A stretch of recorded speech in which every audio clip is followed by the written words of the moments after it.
This chicken and chilli dish is a really special supper. It takes a bit more time than just phoning for a takeaway, but it's a glorious treat and hard to get wrong. It's much easier than you'd think to make a curry from scratch. I start by making a spice paste. I'm using lemongrass and ginger for a touch of heat. And of course, the real heat comes from chilies. I tend to leave the seeds in when I make a curry, which will mean that it has got more spice to it, more heat.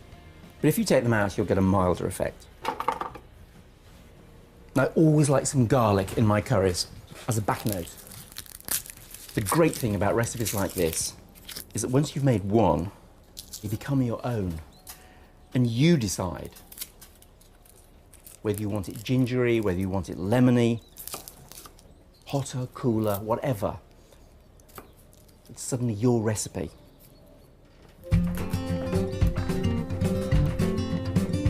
I almost always put coriander in a curry. You know what? You can use mint too. And I want a citrus flavour in there.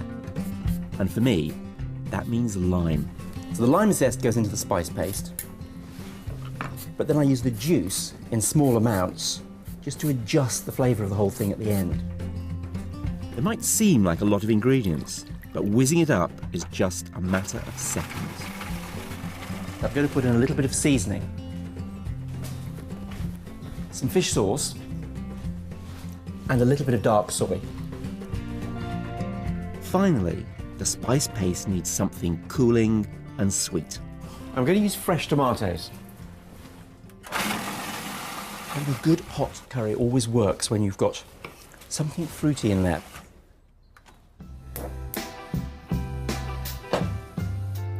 Today I've got some chicken thighs in the fridge.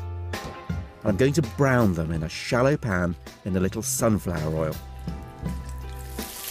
All I want to do is just get the outside a little bit crisp.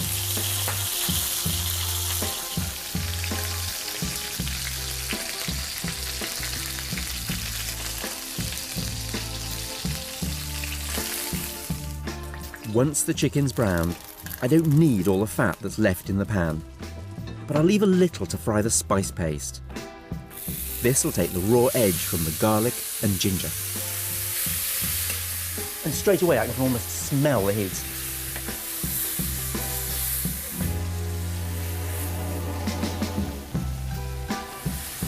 And what I want is something to temper that heat, to soften it. Because the heart and soul of this recipe is Southeast Asian, I'm using their cooling ingredient, which is coconut milk.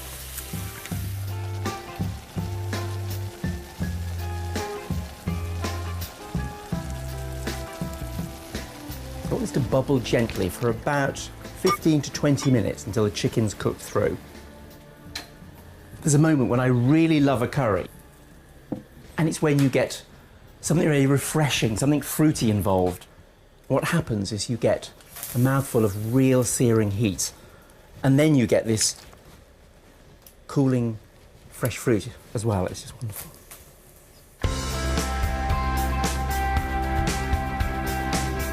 And a squeeze of lime juice will make the sauce sing. It just needs one last little thing, and that's a handful of cooling green coriander. This is a one-pot wonder. Cook and serve straight from the pan. Add some rice or naan if you like, to mop up that spicy, fragrant sauce.